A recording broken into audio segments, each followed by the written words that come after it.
As many of you know, most of you know, I'm an Iraq War veteran.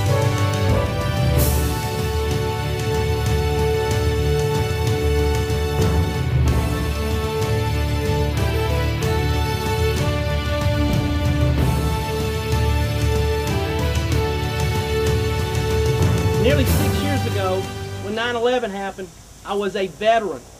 I had been out of the military for 11 years at that time. And like most all of you, I was totally devastated when that happened. I remember calling my very first phone call because I was unaware of this happening. It was from my brother, minutes after the plane hit the first tower. And I was just appalled, shocked. And as the day wore on, we realized what truly had happened. I started thinking about what can I do? How can I help? So I went out and I gave blood and I donated money and I prayed. I did everything that most all of you did on 9/11 and the few days after that.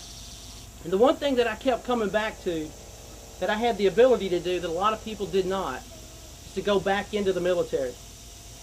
So 3 days after 9/11, I made my first phone call so that I could rejoin the military.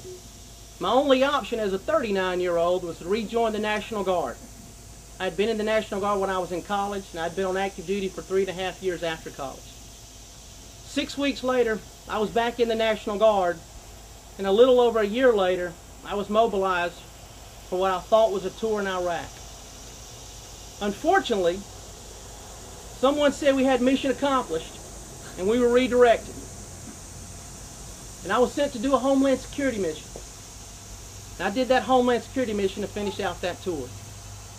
Iraq is very important to me, as it is to most of the people in this district.